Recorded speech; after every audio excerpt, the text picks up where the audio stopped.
Assalamu alaikum, everybody, and thank you all so much for joining us on Real Time, where we are live talking about film and television and everything in between. And today's guest, I'm very excited to have on. I'm very gracious that he took the time to be on the show. We have none other than Imam Suhaib Webb. So we're going to talk about his journey to becoming an American Muslim scholar. Let's dive right into it.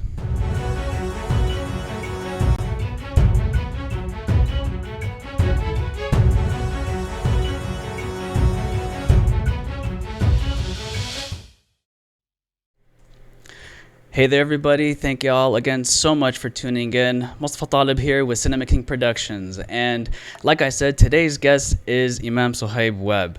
And I'm very honored that he has graciously taken the time to be on our show to talk about his presence of social media, as that is a new medium that we are consuming. So without further ado, ladies and gentlemen, please help me welcome Imam Suhaib Webb.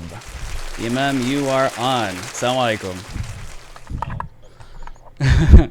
How are you? Alhamdulillah. Again, thank you again so much for taking the time. I know you're extremely busy during this time. Of course, during quarantine, everybody's trying to figure out how we can help each other out. And mashallah, you're at the forefront in doing that. So let's jump right in, inshallah. And if you don't mind, just quickly introduce yourself to how you got to where you are today. Yeah, my name is Suhaib William Webb. I'm originally actually from Oklahoma, right next door to you, man. What's up? Historically, Yeah. and went to college there, went to high school there. Played basketball for Blake Griffin's father in high school, and Uh, had some years. I'm sorry, Imam. I'm having people are saying we cannot hear you. Let me. You ready to kill the AirPods? Yeah, let's go ahead and do that. Oh, you're live, man. You're live, live. I am live. Yes. Nice. Is that better? Mic check, mic check. Mm, let me see one more time.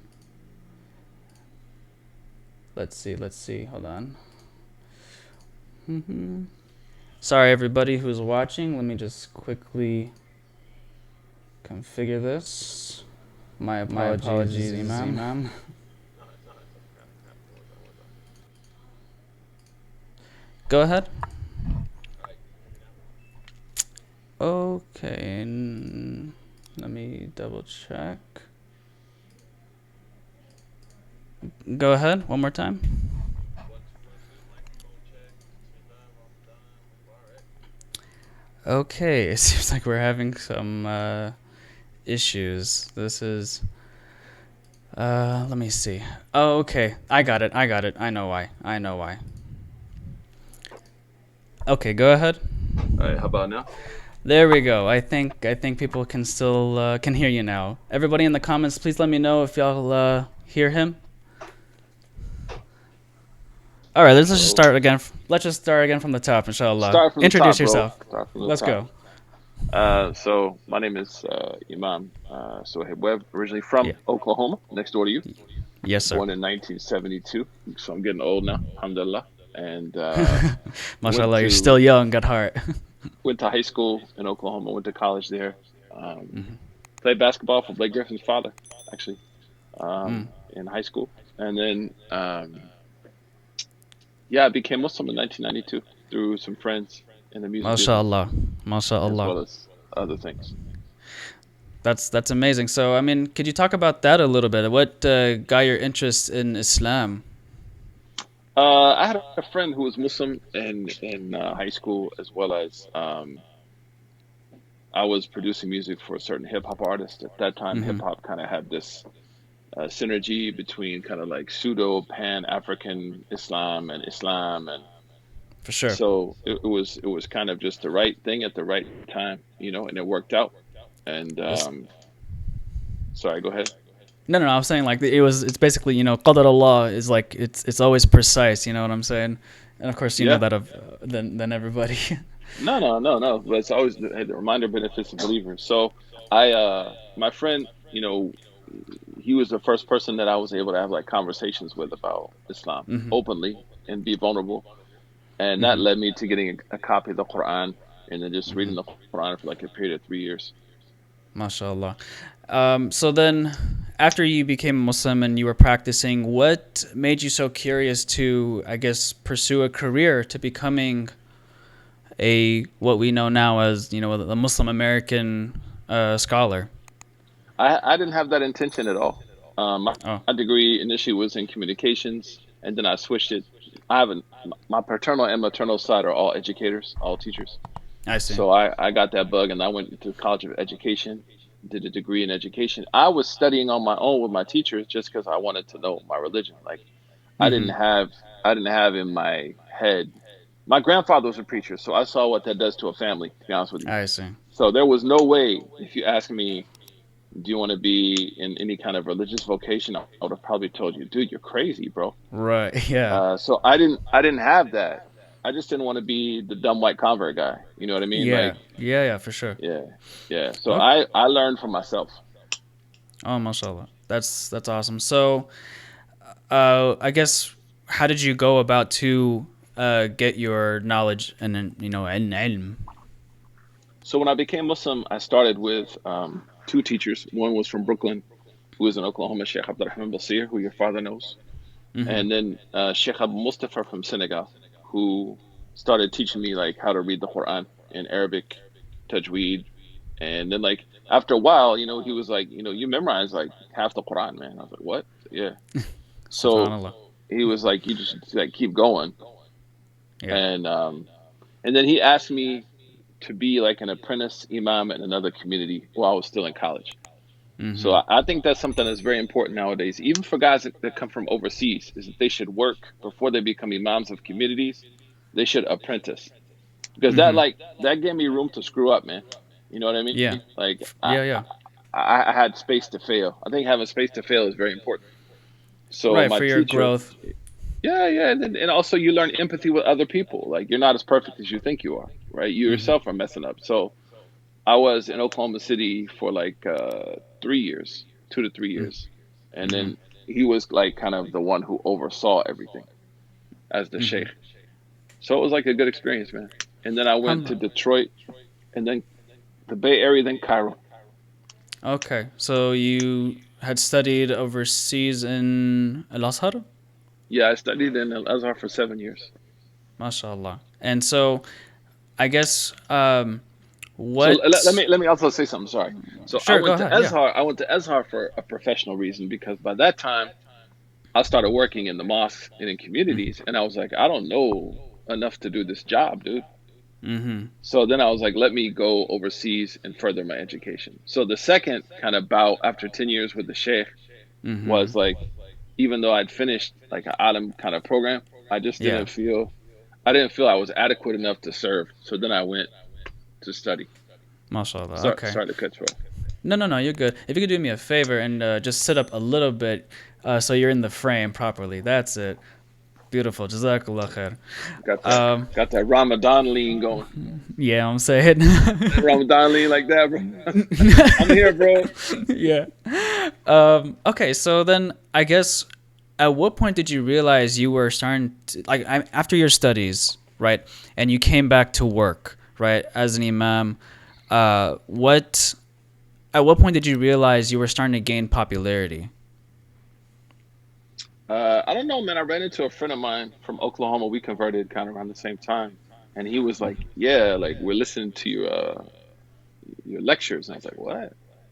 He's like, Mm-hmm. "Yeah, dude, everybody's listening to your lectures." And I was like, "What?" And he's like, "Yeah." And that's kind of like how that started. I was really aware. You got to remember, this is before.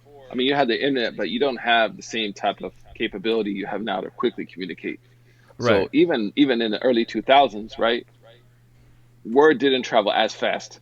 So like I was Mm-hmm. sitting with him and he was like, "Yeah, man, like he had my thing in his car, like one of my CDs." And I was like, "What the hell? Like, did I give you my CD, dude?"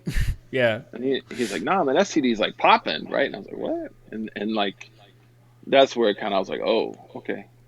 And so that's Yeah. where you started realizing it was starting to take off. It was a lot bigger than what you realized.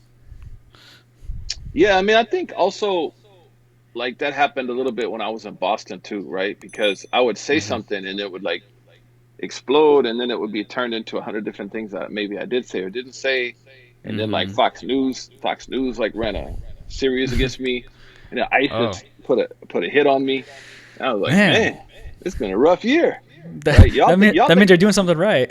y'all think 2020 is rough, man. You should see my 214. My 214 was crazy, man. From Yeah. uh from everything from right wing fanatics to ISIS.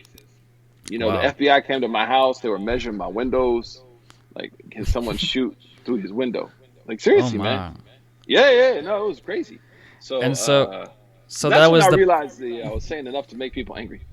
yeah, yeah. So I guess that is the power of media, is that it could either be for or against you in some capacity. Yeah, yeah. I mean, not media, but just like I think you're gonna when you're in this kind of situation, you're gonna have Mm-hmm. haters. You're gonna have people that don't like what you have to say, right? So Right. is So that that angle better? yeah, that's also really good. I mean, what you had before was good. Everything you're doing is just perfect, mashallah. Nice, nice. Wow. So so I want to ask, I guess what inclined you to use social media to reach those in need of religious guidance?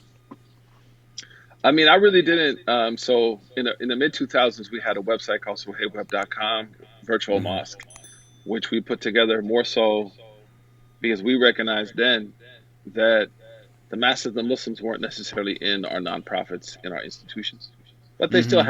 they still had religious passion, right? Yeah. And then that really did well for a number of years, and then we all got married, had kids, got busy, Yeah. got jobs, got bills, you know. And I pulled away from it for a while because I just didn't have time, and I don't like all the arguing and the The fighting. debates. Yeah. Yeah, well, not I don't mind a healthy debate, but I don't like how this is being used to divide us. Right, we're Mm-hmm. already divided enough, and oftentimes the debates and arguments are very superficial, very Mm-hmm. subjective. So it's like there's no one's going to come out really benefiting a lot of times. I've seen even Mm-hmm. people like lose their relationships Mm-hmm. over it. So I was like, it's not really. I didn't really have time, to be honest with you. And then I was teaching some guys in DC when I was in DC, and they were like, "Man, you should get on Snapchat, man." I was like, Mm-hmm. what is Snapchat?" And they were like, "Well, you know how you tell these goofy dad jokes and like you tie it somehow to like Islam, right?" So I actually initially was averse to the idea, Mm-hmm. and but they talked me into it. So I did like one or two, and then I woke up the next day. It's like 20,000 people. I was like, "What the heck?" And then Oh there's like my. it was just questions, man. Like I can't explain how many questions were in that thing. So it just kind of took off from there. But then I realized, oh, there's like a service that people need, and then that led to the school that we run, where not only do Mm-hmm. people want to hear quick answers, people also want to learn. Like Muslims are good people. Like we don't hear that enough, right? Right. Muslims are very passionate about their religion. I get this a lot of times when people who aren't Muslim want to marry a Muslim, and Mm-hmm. and the one that's not Muslim is like considers themselves religious, Right. and the one that may be Muslim may not be that religious. But the Mm-hmm. non-Muslim is like, oh my God, they're so religious. And I'm like, Mm-hmm. this dude ain't religious, right? Like, they're like, oh my God, like he's so passionate. So we decided that also we needed to turn this into something that's more like a functional school Mm-hmm. online that provides people on-demand content at Mm-hmm. their leisure, but then also brings in that flavor, that Suhaib Webb flavor, man. Excuse me for saying it that way. No, no, I no. think you It's know what I meant. Yeah. it's exactly who you are, and that's what I love about you, mashallah, is that unlike most scholars, like you're just who you are. You don't have to put on a facade, a persona when you're being imam. You are who you are, and it just so happens you are imam, which mashallah, I just love that about you. So I was gonna ask, what you were deemed the Snapchat imam from. I remember at AJ Plus they did a piece on you, and I guess you did answer that question, how that came about. What are the weirdest questions you get as an imam? Yeah, that's I don't know if I can repeat those, man, and and, Okay, and okay, maintain my fast right now. I got you, I And got you. plus, dude, let's just say you got like a posse of stormtroopers like looking over your shoulder right now. That's like Yeah, the Ramadan squad. yeah, yeah. The weirdest. I mean, actually, man, I would say it's more like transformative questions. I've had a really good experience. I put away from Snapchat because I'm not. I don't want that many people like follow me in my personal life, man. I don't know how to explain it. It's Yeah. kind of weird. No, no, no. I And understand. but I mean, I'm back at it again. I mean, I guess you have to, because as somebody called me like, but that's your calling, bro. Like you can't run from your calling, right? A good friend of mine was like, why did you stop answering people's questions? And I was like, man, I don't really like people like knowing what I have for breakfast, dude. Yeah. And but he was like, but that's what Allah made you good at. You know what I mean? Like if Allah made you good at something and it's not wrong, like you should do it. And I was like, that's true. But That's true. Yeah. the most amazing, I can share an amazing question. Mm-hmm. It's not a weird question. Okay. Because I worry if I say a weird question, that may someone may hear it and be like, "Oh, he said my question and he thought I was weird," and I wouldn't Gotcha. want to Gotcha. hurt anyone's feelings, man. 100% understand. And we've all asked weird questions. So Of course. there was a lady one time that reached out to me who was seeing Prophet Muhammad in her dream, and she wasn't Muslim. And she like continually kept seeing him, and she described him to me, and it was him, alayhi salam. So Mm-hmm. then I was like, At least man, that's who the so. heck are you, dude? Like, who be seeing the Prophet Muhammad like every other day in a dream, We And all then we wish to do found, that. yeah, and she was adopted, and so we found out that she was actually from Ahlul Bayt.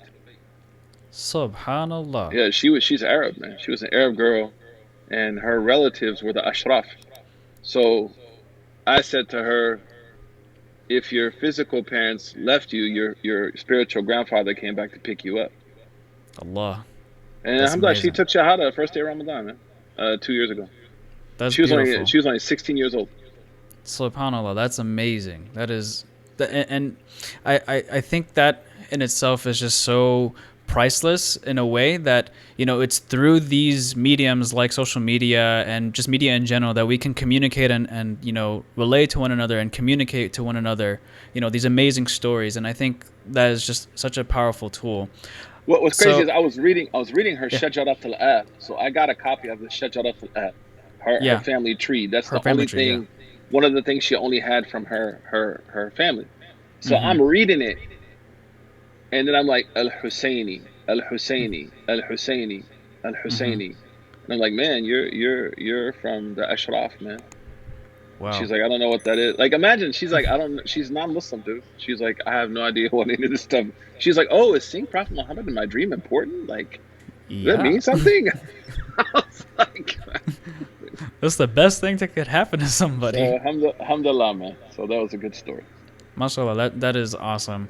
Um, so I guess just to quickly wrap up, most scholars are more traditional with teaching or educating others. Why did you choose to embrace the technology, um, and appeal yourself to the younger generation? I mean, I was raised that way. You know what I mean? Like, I was raised with technology, so I don't know if it's really about embracing it or just like continuing my life, right? Mm-hmm. We had a tar. You guys got PS5, right? Like, Yeah. or you had Nintendo or PS2, but like Yeah. Yeah. whatever, right? PS3. But we're like we're all in an era where in many ways we are connected even generationally by the advent of this technology. So for me, I would be using this technology if I'm calling my parents, right? I mean, Yeah. I would be using this. I use the technology to talk to my daughter overseas. So Mm-hmm. I don't really see it as being something like, yeah, there's a strategy to it, no doubt, right? Mm-hmm. But like overall, it's just like that's who I am, dude. Like I use this stuff every day. Yeah. My AirPods I use because I gotta hold my daughter and walk around with her, like and talk on the phone. So and then I have a good team of people. I don't think people realize like Sheikh Imran, he's Palestinian, mashallah. Brother Ahmed Khatib, Sister Sarah. We have a great group of people around us that also help this thing happen. It's not Mm-hmm. just like one person, man. And your new project, it's Swiss, correct? Yeah, Swiss is over a year and a half old. We launched a beta Mm-hmm. about a year ago, which is again like a Netflix for Muslims. But as far as right now, we're actually going to talk to you in the future, man. We plan to get into film production, but Absolutely, yes. right now we're doing, and we've talked in the past, you and I. We just Yeah. haven't connected, and I apologize. But right No, now we're no. just doing the courses that we have. We have Imam Daniel Hernandez, Sheikh Mm-hmm. Imran, Amina Darwish, Mariam Amir is probably going to teach a class for us, Mm-hmm. and then eventually we want to get with young Muslims that can do short films so Mm-hmm. that we take it into a different area where we're dealing with not I don't like the word like Islamic entertainment. I don't know what that means. Sure. We just want to do good work, right? Want to do good work, thoughtful Right. projects. So that's where We we're want headed with to that. go ahead. And the whole idea was to have, an entire Islamic study system that's organized for people that want to study on their own at their own pace. It may not even be that religious, Mm-hmm. but they can follow like an organized system. It's only $10 a month, man. Whole thing. MashaAllah. And inshallah, I hope everybody who's watching does, partake in that. It's, a great resource among with other resources out there where you can get good quality Islamic education and then in the future, entertainment. Um, Right. so I guess I'm just kind of ad hoc in here with some questions. Like, Oh snap. I'm, yeah. So what do you believe in the power of spreading your message using platforms like social media or different mediums of creativity? I think it's essential for two reasons. Number one is, of course, you want to share. I mean, I think people want to share something that they have to offer. But like Mm-hmm. with Snapchat, right? I used it as an evaluation tool. So I took the questions that those people on Snapchat asked me and used that to Yeah. write my first book. So Mm-hmm. that's also a great way to gauge yourself. You get response from people. Like right now, you're like, hey man, put your screen here, right? Yeah. That also happens when you're teaching. People are able to say, like recently, a guy sent me a message. He's taking a class with me at Swiss, and he's like, I hit a wall. So I'm like, okay, let's talk about why you hit the wall. And then Mm-hmm. I'm gonna listen to him and say, oh man, I could have done this right. Oh, I could have do this better. Oh, I can improve this. So I think also one thing that we don't think about is that from the analytics, and I don't mean this in the sense of like Google and Amazon, Mm-hmm. but in the sense of getting real feedback from people on education, not feedback on how I look and all that kind of stuff's another discussion. Right. But if I'm really trying to teach people, I'm able to really use this as a medium to measure how I'm doing. Mm-hmm. And then you stay relevant because you're getting questions all the time from different demographics of people, different ethnicities. Mm-hmm. So you're constantly having to kind of think in different ways, which is great. Mashallah, that is amazing, and I'm so glad that we have somebody like yourself and others as well who are being on platforms that are accessible to people who have questions about their religion, about their deen, and they can just reach out, and you're there for them. And I think that in itself is, it's so important to them that they have someone to go to, even as an online sheikh, but, they're reliable. They're not just anybody, or Sheikh Google as it was, to answer the question. So again, Jazakallah khair for all that No you problem. do. Uh, Nah, man, I'm good. That's what I do. with that, we're gonna go ahead and end this live stream of real time. Jazakallah khair, Imam Suhaib, for joining us. Hey, I and hope thank you for doing what you do, man. It's very important and it means a lot to people. Barakallah Jazakallah feek. khair. Thank you so much. It means a lot for you to say that. Inshallah, we'll catch up in just a moment. I'll see you in just a second. All right, y'all. So thank y'all so much for tuning in on Real Time. I hope y'all enjoyed it. If y'all did, give it a thumbs up and don't forget to subscribe. Make sure you hit that post notification down below so you know when we are live again here on Real Time.